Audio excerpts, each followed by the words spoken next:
ভাবি টিকটক আইডিতে ফলোয়ার্স কত, ঠিক না বেঠে? আপনি যা ভিডিও করেন তা ভিউজ কেমন? এই কথা কয় না, ঠিক বলছি না? ঠিক বলছি। ফেসবুকে ফ্রেন্ড ফলোয়ার কত? আপনার আইডির লিঙ্কটা দেন, আমি রিকোয়েস্ট পাঠাই। আরে বাবা, আইডির লিঙ্কটা দেন, আমি রিকোয়েস্ট পাঠাবো। তার মানে বন্ধুর সাথে বিয়ে হওয়ার আগে তোর সাথে আমার আছে না নাই? আবার কিছু পাগল ছাগল আছে বিয়ের পরে আয়োজন করে বন্ধুদের ডেকে নিয়ে যায়, দোস্ত আই মালটা কেমন আনলাম একটু দেখে নে, আছে না নাই? শয়তান। আবার এখন হয়েছে কাপল ভুলাক। কি ভুলাক? কাপল ভুলাক। মোবাইল একটা ধরে, আরে বাবা, নায়ক পিছনে দাঁড়ায় থাকে আর নায়িকা কি করে? নায়িকা মানে ওর বউ। হাই গাইস, হাই গাইস, তোমরা সবাই কেমন আছো? আমার কথা কি শুনতে পাচ্ছ? শুনতে পেলে তোমরা কমেন্ট করে জানাও আজকে আমাকে কেমন লাগছে দেখো তো। হ্যাঁ, অনেক ভালো লাগছে না? হ্যাঁ, আমি আজকে তোমাদের, ওই যে আমার পিছনে কে দাঁড়িয়ে আছে বলো তো, আজকে তাকে ক্যামেরার সামনে এনেছি, আমার পাগলটা দাঁড়িয়ে আছে। শয়তান কোথায় আছে না নাই? কাপল ভোলা। আর ও দেখে ডলার আসতেছে মাসে মাসে, পিছনে দাঁড়ায় থাকে পাগল। হ্যাঁ, এই যে কবির বিন সামাদ জয়েন করেছে। হ্যাঁ, কবির বিন সামাদ।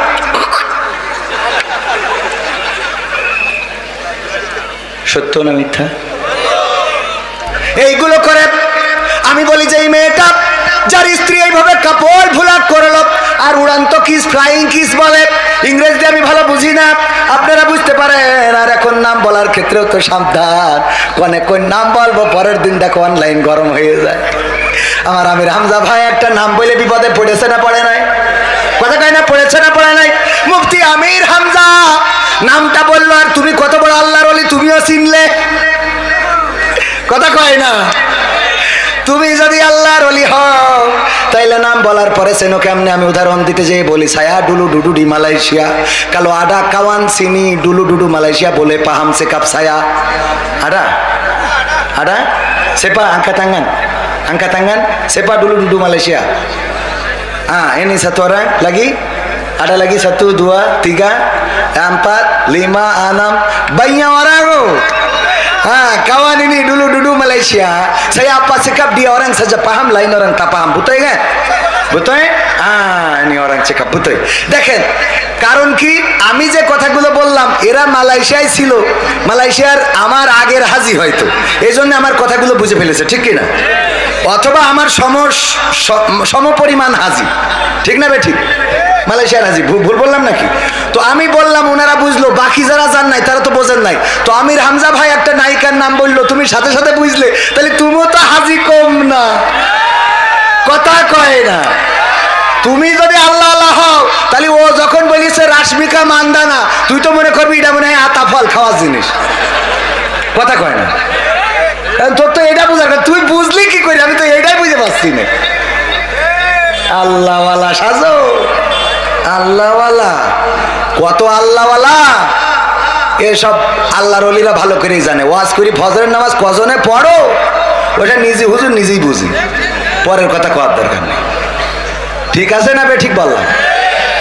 এত এত পরের কাছে আল্লাহর কাছে খাতা আছে, ইকরা কিতাবাকা কাফা বিনাফসিকা আল-ইয়াওমা আলাইকা হাসিবা। পড়ো তোমার কিতাব, তুমি পড়ে তোমার হিসাব তুমি নিজে করো, নিজে করার জন্য যথেষ্ট। ও আমার যুবকেরা, কোন বটতলায় কোন গাছতলায় কত রাত জেগে ফ্রি ফায়ার পাবজি খেলেছো, এই কথা বলার জন্য তোমার কিতাব যথেষ্ট হয়ে যাবে। শুধু তাই নয়, সূরা ইয়াসিন আল্লাহ বলেছেন, আল ইয়াওমা নাখতিমু আলা আফওয়াহিহিম ওয়া তুকাল্লিমুনা আইদিহিম ওয়া তাশহাদু আরজুলুহুম বিমা কানু ইয়াকসিবুন। আমার আল্লাহ বলছেন, ওগো আমার বান্দারা শুনে নাও, ওগো যাদবপুর রাজশাহীবাসী, ওগো মহেশপুরবাসী, ওগো গোপালপুরবাসী, ওগো নারীরা, ওগো পুরুষেরা, ওগো হিন্দুরা, ওগো মুসলমানেরা, ওগো আমার বান্দারা, তোমরা শোনো, ওই পরকালের ময়দানে আমি তোমাদের মুখে আঠা লাগিয়ে দেব, তোমাদের মুখটা বন্ধ করে দেব, তোমাদের হাতের জবান খুলে দেব, তোমাদের পায়ের জবান খুলে দেব, তোমাদের চোখের জবান খুলে দেব, তোমাদের হাত পা চোখ কান নাক মুখ সব জবান যখন খুলে দেব, তারা তোমাদের কৃতকর্মের সাক্ষ্য দিয়ে দেবে। আর বিচার করার জন্য এটা আল্লাহর জন্য অনেক সহজ পন্থা। কথা কি বোঝা গেছে? এখানে যদি সিসিটিভি থাকে, আজকের এই মাহফিলে আমরা যারা এসেছি, আসার কারণে যদি এটা অপরাধ হয় আর আগামী কালকে যদি আইন হয়ে যায়, গোপালপুরের মাহফিলে যারা ছিল গড়ে সবার নামে মামলা দাও। এখানে যদি ক্যামেরা থাকে, আমার ক্যামেরা তো আমার দিকে, আপনাদের ক্যামেরাগুলো যদি আপনাদেরও ভিডিও নেয়, বলেন দেখি, যদি আপনি বলেন কাবার চত্বরে দাঁড়াইও যে না আমি ছিলাম না, ওই উনি বলবে যে ওই মাহফিলে যে ক্যামেরা ফুটেজ আছে ওই ফুটেজ দেখবো যে তুমি ছিলে না কাবার চত্বরে দাঁড়াই বলেও লাভ নেই। ঠিক না বেঠিক? ভিডিও যদি থাকে ওই ফুটেজ দেখলি তো এনাফ। ঠিক না বেঠিক? তুমি কত বড় আল্লাহওয়ালা, তোমার ফুটেজে দেখা হবে, ফুটেজে পাওয়া যাবে তুমি কত বড় পরহেজগার, কত বড় তাহাজ্জুদ গুজারি। ওই যে আমাদের এক ভাই বলেছিল, একজনের দেওয়ার ভাই থাকে মালয়েশিয়া বা অন্য কোনো দেশে প্রবাসে, আর ভাবির সাথে দেওয়ারের সাথে মরে বলে যে বউ আমার যেমন তেমন, ভাবি আমার মনের মতন রে, আছে না নাই? আবার ভাবিও গাই, স্বামী আমার যেমন তেমন, দেওরাই আমার মনের মতন রে। এই দাওরার সাথে মনে করেন বেকায়দা সম্পর্ক, এই বেকায়দা সম্পর্ক গ্রামের মানুষ জেনে ফেললো যে না এই সম্পর্ক তো চলতে দেয়া যায় না। এইবার যেদিন ভাবির কাছে, ভাবির ঘরে ঢুকবে আমরা ধরবো, ধরে উত্তম মাধ্যম দিয়ে সোজা করে দেব, কারণ ভাইয়ের সম্পদ কেন নষ্ট হবে। তাড়াতাড়ি করে সিদ্ধান্ত নিয়েছে গ্রামের লোক, যখন দেওয়ার ঢুকেছে দরজা আটকাইছে, ও পাশে ছিল বেড়া ফাঁকা, ওই বেড়ার পিছন দিয়ে এরা তো জানে না যে বের হওয়া যায়, বের হয়ে এসে যায় নামাজ বিছাই তাহাজ্জুদের সিজদায় পড়ে আছে দেওয়ার সাহেব। ওরা এই ঘরে ঢুকে যখন ওই ঘরে পায়নি, তাড়াতাড়ি এসে ওর ঘরে ঢুকে দেখে সিজদায় তাই নিয়ে তুলিছে, বলছে আমি চতুর্থ আসমানে পৌঁছে গেছি, টানাটানি করো কেন? তুই তো আল্লাহওয়ালা ভালোই জানি, তাহাজ্জুদ গুজারি এই রাত 4টার সময় সিজদায় পড়ে আছিস, অসুবিধা নেই, ওঠ একটু কথা আছে। কিসের কথা? নামাজের মধ্যে এইভাবে টেনে তোলা জায়েজ নেই। কয় টেনে তো তুলবো না, কথা ঠিক আছে, কিন্তু আমার দুঃখ হইলো তুই তো এত বড় পরহেজগার হুজুর আল্লাহওয়ালা, তোর স্যান্ডেল জুড়া কেন ভাবির খাটের নিচে? মানে তাড়াতাড়ি বেরোলে কি জুতো নিয়ে যায়? কথা কয় না, জুতো নিয়ে যায়। তুমি আল্লাহওয়ালা ভাবির খাটের নিচেই কেন তোমার স্যান্ডেল জুড়া? এই জন্য বড় বড় আল্লাহওয়ালা, বড় বড় পরহেজগার ওই পরকালেও বলবে আল্লাহ আমি ভালো লোক ছিলাম, ইমানদার ছিলাম, আমি কবির বিন সামাদ বলবো আমার মতো পরহেজগার কেউ ছিল না। আল্লাহ কত তাহাজ্জুদ পড়েছি, কত রোজা রেখেছি, আল্লাহ তুমি তো জানো না আমি কত বড় হুজুর ছিলাম। আল্লাহ তখন আল-ইয়াওমা নাখতিমু আলা আফওয়াহিহিম ওয়া তুকাল্লিমুনা আইদিহিম ওয়া তাশহাদু আরজুলুহুম বিমা কানু ইয়াকসিবুন। এই কাজটা আল্লাহ তখনই করবেন, মুখে আঠা লাগাই দেবে, দেওয়ার পরে বলবেন ঠিক আছে হাতের জবান খুলে দিলাম। এই হাত বলবে আল্লাহ এই হাত দিয়ে রাশমিকা মান্দানা দেখতো, ক্লিক করতো, পেলে করতো, কথা কয় না, এই বলবে না, বলবে না, কবিরটা বলবে, আপনাকেটা বলবে না, তো আপনাদেরটাও বলবে। তাহলে বলেন ঠিক না বেঠে?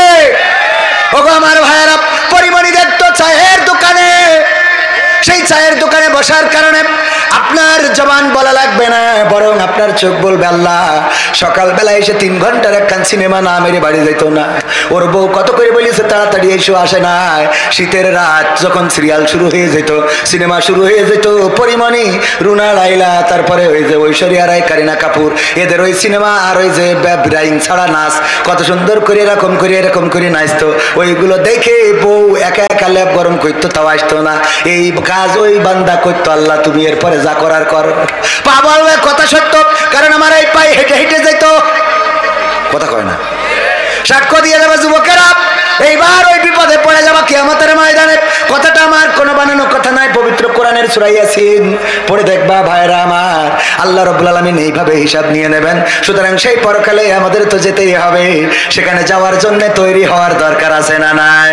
যদি তৈরি না হও, এই দুনিয়ার জমিনেও দেখো শেখ হাসিনা 16টা বছর হায়াত পেয়েছিল। কয় বছর?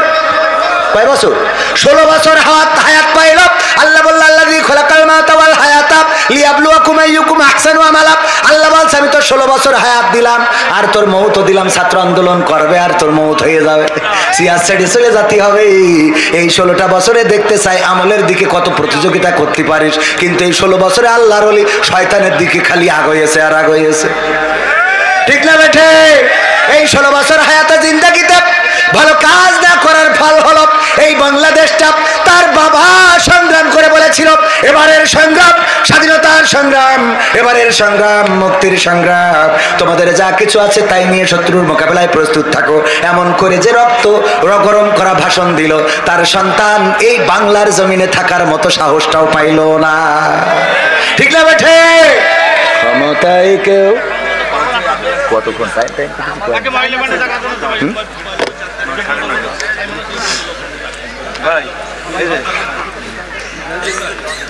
কয়টা পর্যন্ত?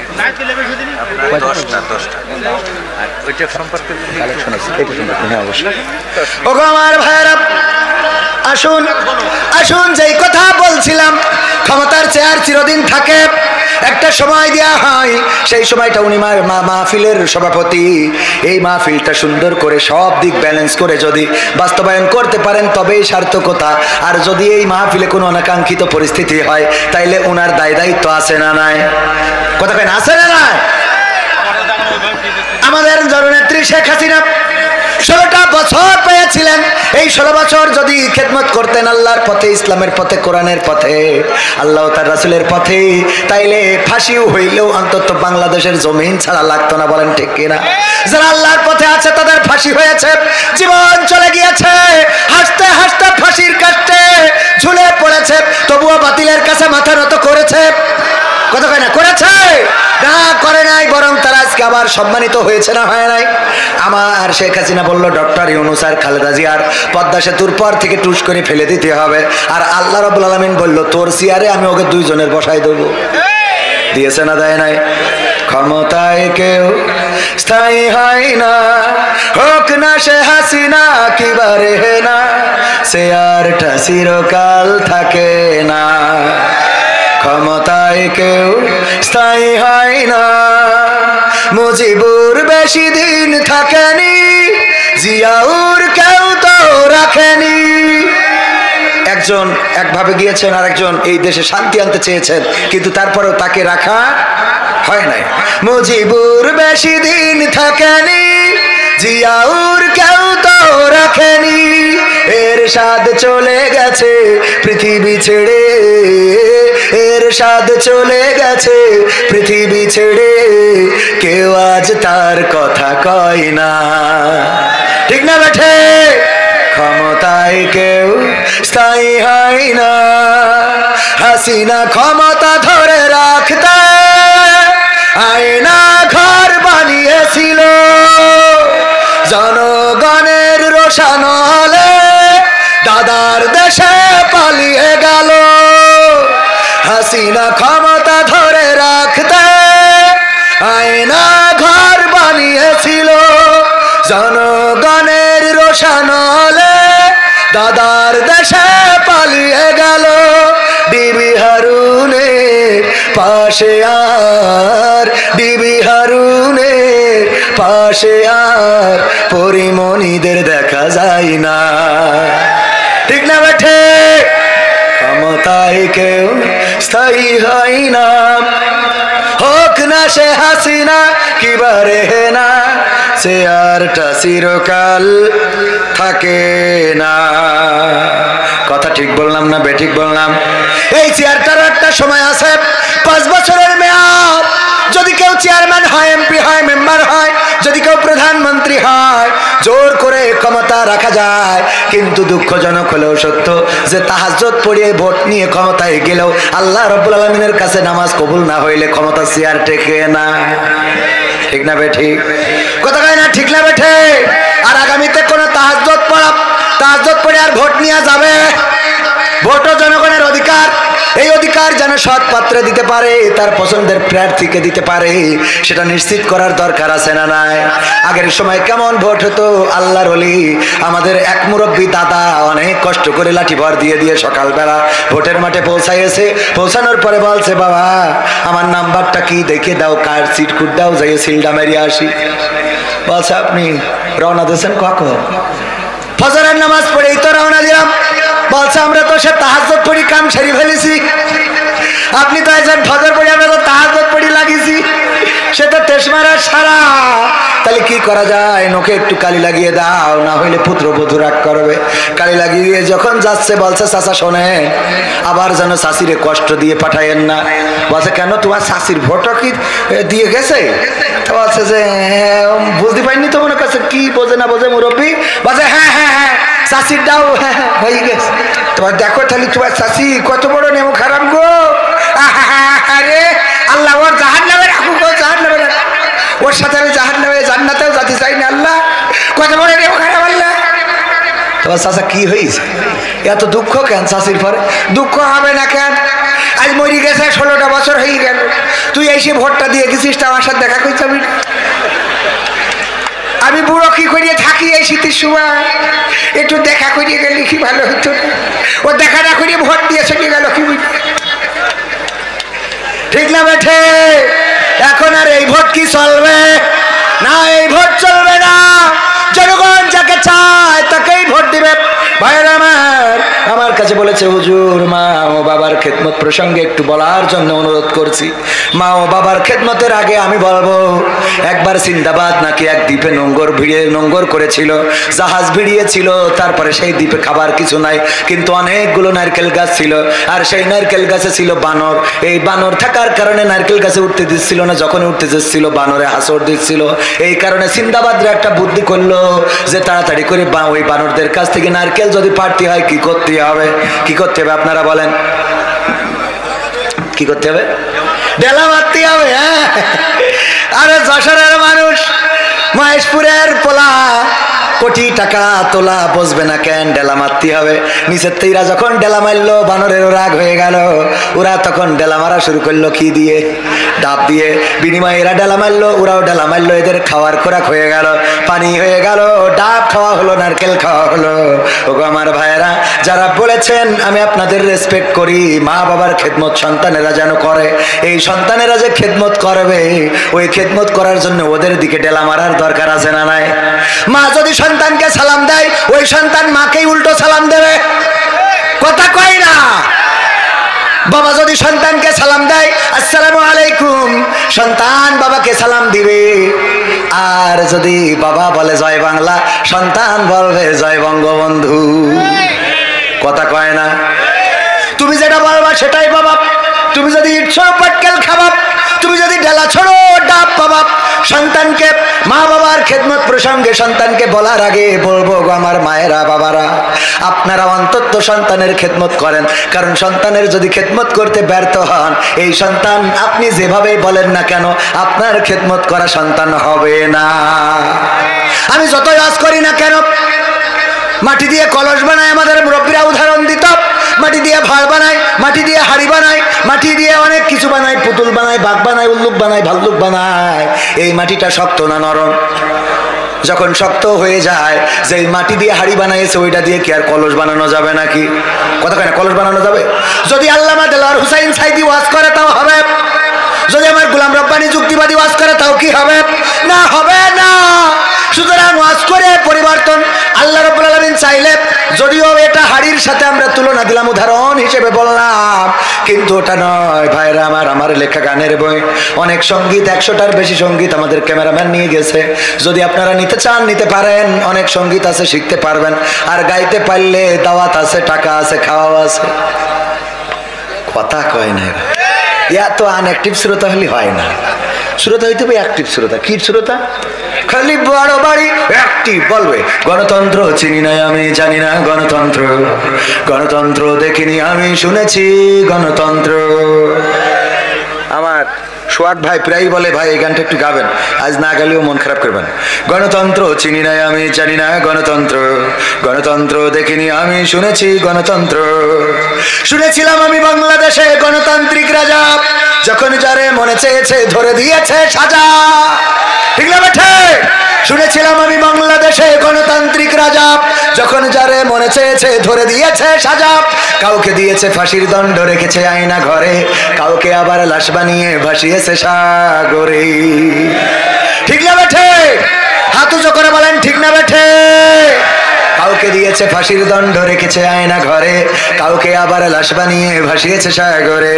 করেছে এসব কিসের জোরে? ছিল কি দাদার মন্ত্র? কেমন গণতন্ত্র ছিল, কেমন গণতন্ত্র, গণতন্ত্রের আড়ালে ছিল দাদার ষড়যন্ত্র। কেমন গণতন্ত্র ছিল, কেমন গণতন্ত্র, গণতন্ত্রের আড়ালে ছিল মোদির ষড়যন্ত্র। শুনেছি আগে নির্বাচনে লাগতো টাকার নোট, দেখেছি আমি ভোট করিতে লাগেনি কোনো ভোট। ঠিক না বেটে?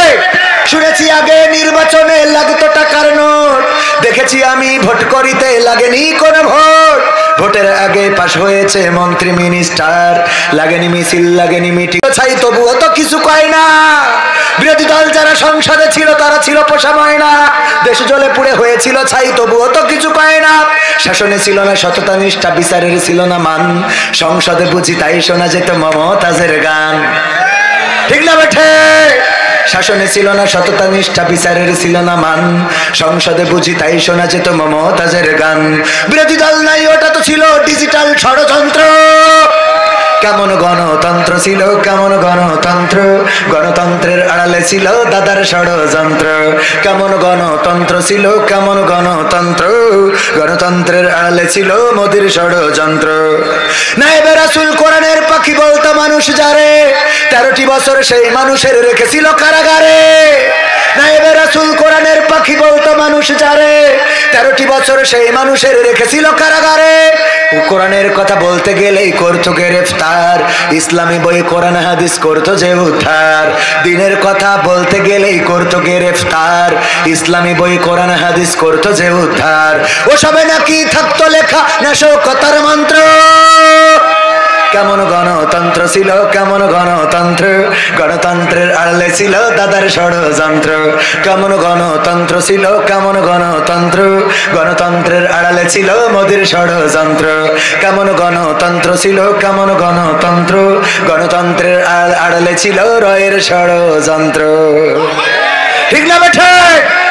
এখনো তাদের ষড়যন্ত্র থেমে যায় নাই, এখনো চক্রান্ত চালিয়ে যাচ্ছে। আমাদের দেশের এই মানচিত্রকে তারা বিকৃত করে দিতে চায়, আমাদের এই স্বাধীন ভূখণ্ডকে তারা পরাধীন করতে চায়, এই বাংলাদেশকে তাদের সেবাদাস বানাতে চায়। আল্লাহর কসম করে বলি, বাংলাদেশের তাওহীদি জনতা, বাংলাদেশের 18 কোটি জনতা বেঁচে থাকতে দাদাবাবুদের গোলাম অন্তত বাংলাদেশ হবে না। তার জন্য প্রয়োজন হলে আবারও রক্ত দেব, আবারও জীবন দেব, আবারও শহীদ হব। আর দাদাদের বলতে চাই, সীমানার ওপারে আছেন, বাংলাদেশ নিয়ে ষড়যন্ত্র করবেন না। খেলা হবে, খেলা হবে, পালাবো না, পালাবো না। প্রয়োজন হলে তার কাটা ওভারটেক করা হবে। ঠিক না বেঠে? আমরা সেই জাতি যারা বলি পালাবো না, আমরা পালাই না। এখন সেই জাতি আছে ক্ষমতায়, সুতরাং এই দেশ নিয়ে ষড়যন্ত্র করে লাভ নাই। পেঁয়াজ আমাদের দিবানা, আমাদের নেত্রী কি করে পেঁয়াজ ছাড়া রান্না করতে হয় শিখায় তারপর গেছে। ঠিক না বেটে? এখন তোগের পেঁয়াজ তুরা খা, আমরা পেঁয়াজ ছাড়া রান্না জানি, সেইটা শিখায় তারপরে আমার নেত্রী গেছে, ওখানে যেও শিখাচ্ছে যে পেঁয়াজ ছাড়া কি করে খাতি হয়। এখন ওখানকার চাষিরা বলছে আমরা তো বুঝতে পারছি না, আমাদের তো অনেক ক্ষতি হয়ে যাচ্ছে, আমরা বাংলাদেশে তো রপ্তানি করতে পারছি না। হ্যাঁ পারবে কি করে? তোদের এক সাংবাদিক বলে বাংলাদেশ থাকবে না, থাকবে না, বাংলাদেশ থাকবে না, কি আসবে? কোলা দেন না, বাংলাদেশ থাকবে না, আমি বলে দিলাম বাংলাদেশ থাকবে না। শয়তান কোথায়, বাংলাদেশ থাকবে না, বাংলাদেশ তোর বাংলাদেশ যখন তো জন্মই হয়নি। আবার কয় যে বাংলাদেশে নাকি হিন্দুরা নুনু না কাটলে নাকি বেরোতে পারছে না। শয়তান এই টেলিভিশনে এই কথা বলে। বাবা তুমি বুঝবা না, এটা মুরব্বীরা বলে, এইটা ওই বলে না, বলে না। আমি বললাম এই দেশে তো কাটা হচ্ছে না, এটা ঠিক। তোরা যারা বলছিস চলো চলো বাংলাদেশ চলো, আইসো, তার কাটারি খেটে আমরাও ক্যাসি নিয়ে বসে আছি, কাটবো আর ঢুকাবো। আমরা জিজ্ঞেস করবো দাদা কেটে এসেছেন নাকি গিয়ে কাটবেন? ঠিক না বেটে? কলকাতায় খালি তোমরা ডায়লগ দিতে পারো তা না, যে দাদা খেয়ে এসেছেন নাকি গিয়ে খাবে। আমরা বলবো দাদা কেটে এসেছেন নাকি গিয়ে কাটবে।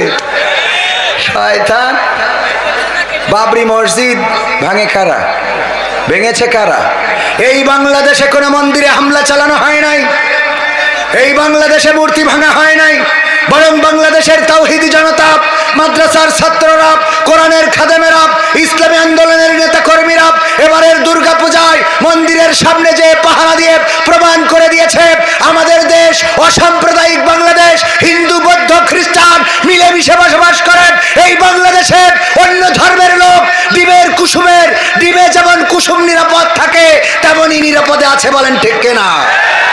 আর আমার দাদার দেশ তারা তো হলো ওরা যারা আমার বাবরি মসজিদটাকে অটল বিহারী বাজপেয়ী উগ্রতা সৃষ্টি করে রাম মন্দির আছে বলে মসজিদ ভেঙেছিল, এবং সেই মসজিদ ভেঙেই ক্ষান্ত হয় নাই, সেখানে রাম মন্দির বানিয়ে এই নরেন্দ্র মোদী সরকার 2022-এ উদ্বোধন করে সর্বশেষ ব্রেকটা মেরেছিলেন। যারা মসজিদ ভেঙে মন্দির বানায়, যারা মসজিদের সামনে ডুকি তবলা বাজায়, যারা আজ পর্যন্ত, আজকেও পত্রিকার রিপোর্ট, ভারতের একজন হিন্দু বলেছে আগে হিন্দুরা ভগবান খুঁজতে যেত মন্দিরে, আর এখন ভগবান খোঁজে মসজিদে। ভগবান খোঁজে কোথায়? মসজিদে। আগে ভগবান খুঁজতো মন্দিরে, পূজা অর্চনা করত, সেখানে যে তারা তাদের ভগবানকে যেভাবে ডাকা যায় ডাকত। তারা তাদের মূর্তির সামনে বিভিন্ন খাদ্যদ্রব্য দিয়ে সেটাকে প্রসাদ হিসাবে ভক্ষণ করে নেকি অর্জনের চেষ্টা করত তাদের ধর্ম অনুযায়ী।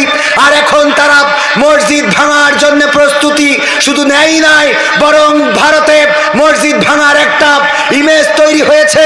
মসজিদ ভাঙার জন্য একটা যেন নতুন করে প্রজেক্ট হাতে নিয়েছে এই মোদী সরকার, বিজেপি সরকার। তারা মসজিদে মসজিদে ভগবান খুঁজে চলেছে। মসজিদ ভেঙে মুসলমানদের কলিজায় আঘাত করো, মুসলমানদের কলিজায় আঘাত করে হয়তো ক্ষতবিক্ষত করতে পারো, কিন্তু তোমাদের তাকদিরে আঘাত পড়ে, তোমাদের ভাগ্যের পরিবর্তন হয়ে যায়। বাবরি মসজিদ যারা ভেঙেছিল ইতিহাস সাক্ষী, পরবর্তীতে কারো মৃত্যু স্বাভাবিকভাবে হয় নাই, কারণ আল্লাহর সাথে বেয়াদবি করার ফল ভালো হয়। এই বাংলাদেশে বোরহানউদ্দিনের হাত কেটেছিল, বোরহানউদ্দিনের সন্তানকে শহীদ করেছিল গৌরগোবিন্দ নামক একজন শাসক। সেই শাসক শাহজালালের অভিযানে এই বাংলাদেশ ছেড়ে পালিয়েছিল। আজ পর্যন্ত পৃথিবীর ইতিহাসে সে কোথায় গিয়েছে খুঁজে পাওয়া যায় নাই। জানেন কিনা আপনারা? মসজিদের সাথে বাড়াবাড়ি করো না, মন্দিরের সাথেও বাড়াবাড়ি করো না। যারা যে নামে রবকে ডাকতে চায় ডাকতে দাও, ইসলাম এটাই বলে, ঠিক না বেঠিক? যারা যে নামে ডাকতে চায় ডাকুক, যারা যে নামে আল্লাহকে ডাকতে চায় ডাকুক। আপনি দাওয়াতি কাজ করতে পারেন, কিন্তু হামলা মামলা করতে পারেন। হিন্দুরা তাদের মন্দিরে পূজা করবে, এটাই তো ঠিক, কিন্তু আমাদের কোন নেতা যে বলতে পারবে না এবার মা দুর্গা ঘোড়ায় চড়ে এসেছে। বলা যাবে এটা? এইটা বলা যাবে না। ওখানে আপনার দায়িত্ব থাকলে যেতে পারবেন, তাদের খোঁজ দিতে পারবেন, কিন্তু ওদের ধর্মের বিশ্বাসী এই জাতীয় কথা বলতে পারবেন? ওগো আমার ভাইয়েরা, আলোচনায় আসি। মা বোনেরা অনেকেই রয়েছেন, আল্লাহ বলেছেন ওয়াকরনা ফি বুয়ুতিকুন্না ওয়ালা তাবাররাজনা তাবাররুজাল জাহিলিয়াতিল উলা। ওগো নারীরা, পর্দার মধ্যে থাকো, জাহিলি যুগের মেয়েদের মতো সেজে গুজে নিজেদেরকে প্রদর্শন করে বেড়ায়ও না। কথাটা কার? আর এখন সাজুগুজু আছে না নাই? এই বিউটি পার্লার কে দিয়েছে? বিউটি পার্লার ঘরে ঘরে। ওরে বাবা, সেদিন দেখলাম একজন বিউটি পার্লারে যেয়ে ওর বউ যেখান থেকে সেজেছিল ওখানে আইফোনের একটা বাক্স নিয়ে গেছে। ফেসবুকে দেখলাম আইফোনের বাক্স নিয়ে যেয়ে ওই বিউটি পার্লারের মালিকই দিয়েছে যে আমার পক্ষ থেকে এই আইফোনের বাক্স 16 প্রো ম্যাক্স। কি ম্যাক্স? 16 প্রো ম্যাক্স, 2 লাখ টাকার উপরে। ওই বিউটি পার্লার আলা পেয়ে তো ওরে খুশি। এত বড় দামি পুরস্কার কেউ তো দেয় না। বক্স ওপেন করার পরে দেখে ওখানে ব্রিটিশ আমলের নোকিয়া 1100 মডেলের একটা ফোন। সহ্য কি না করে পারা যায়? ওতে আবার লিখে দিয়েছে এখন মজাটা কেমন লাগে, তুই আমার যে মালটা দিছিস সেই করেই তো দিছিলি। কথা কি বোঝা গেছে? যে মালটা দিছিস এক বছরের পরে নোকিয়া 1100, অথচ যখন বিয়ে করলাম মনে হইলো 16 pro max, iPhone, Samsung ultra. Ultra কি জন্য? Ultra 5G। স্যামসাং আমার রকিরা ভালো বলতে পারে, ওরা আবার আপডেট মডেলের, আমি তো আবার আগের মডেলের। ওরা ভালো বলতে পারে আলট্রা 5G স্যামসাং, এই মনে করে বিয়ে করে আনলাম, আর 1 গোসলের পরে সব ফাঁকা ফাঁকা ফাঁকা ফাঁকা। এবার গান গায়, আমি পারি না আর পারি না, আমি কেন মরি না, আজরাইল কি চিনে না আমারে গো, আমি পারি না আর পারি না, হয়তো 2 দিন পরে মরবো, আগে মরলে কি ক্ষতি, ওরে এই দুনিয়ার বিউটি পার্লারে বুঝলাম না রে ভাবগতি, ও আমার ঘরের রমণী সে যে কাল নাগিনি, আমারে বাজাইলো 12টায়, আমি পারি না আর পারি না।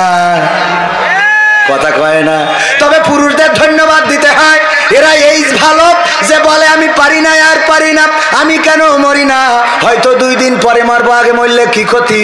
আর আমার মা বোনেরা যদি এই গান গাইতো তাইলে বলতো আমি পারি না আর পারি না, আমার স্বামী কেন মরে না, আজরাইল কি চিনে না স্বামী রে গো, আমি পারি না আর পারি না, মানে ওর মরে গেলি আর বগল বাজায় না, লাইন আছে না না। কত কথা কব মনের মধ্যে, দুঃখ দুঃখ। দ্বিতীয় বক্তায় এত বেশি বলা যাবে না, প্রধান বক্তা বলবে। আপনারা কি আরো শুনবেন? শুনবেন কারা কারা? হাত দেখি। নারায়ে তাকবীর, আল কোরআনের আলো, আল হাদিসের আলো, আমার নেতা তোমার নেতা, নারায়ে তাকবীর। সবাই জিকির করেন লা ইলাহা ইল্লাল্লাহ। দাদা বলছে টাকা শুধু হাত কালেকশন, কোনো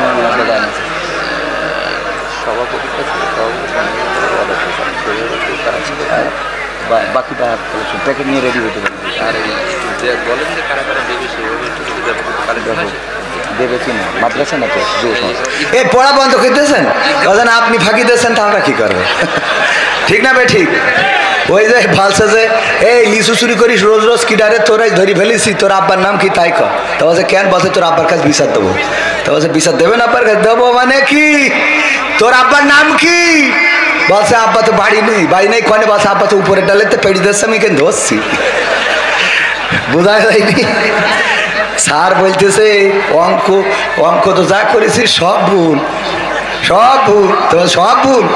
হ্যাঁ সব ভুল, একটাও তো নাম্বার হয়নি, নাম্বার হয়নি। তা ঠিক আছে বাড়ি যাই হইবে না। আব্বা যাই বলছে আব্বা এত বলতে যে ছেলেবেলায় খুব লেখাপড়ায় 1 রোল হইতো, তো অঙ্ক করি তো একটাও তো হয়নি। মানে বড় বড় কথা বলা লোক যদি কাজ না করে সমস্যা আছে না নাই? তো আমি বলছি জিকির করেন, আমি যদি না করি আপনারা করবেন, একটু জিকির করেন আর পাশাপাশি আগায় আসেন। আমার কমিটি বলছে পিছনে নাকি জায়গা হচ্ছে না, একটু আগায় আসেন, জিকির করেন লা ইলাহা ইল্লাল্লাহ, লা ইলাহা ইল্লাল্লাহ, লা ইলাহা ইল্লাল্লাহ, লা ইলাহা ইল্লাল্লাহ, লা ইলাহা ইল্লাল্লাহ মুহাম্মাদুর রাসূলুল্লাহ সাল্লাল্লাহু। কোন মাটিতে তৈরি রে তুই মা, কোন মাটিতে তৈরি রে তুই মা, কোন মাটিতে তৈরি রে তুই মা, কোন মাটিতে তৈরি রে তুই মা, এত কষ্ট দিলাম তোরে আমি সারা জীবন ধরে, এত কষ্ট দিলাম তোরে আমি সারা জীবন ধরে, অবধ ছেলে বলে তবু,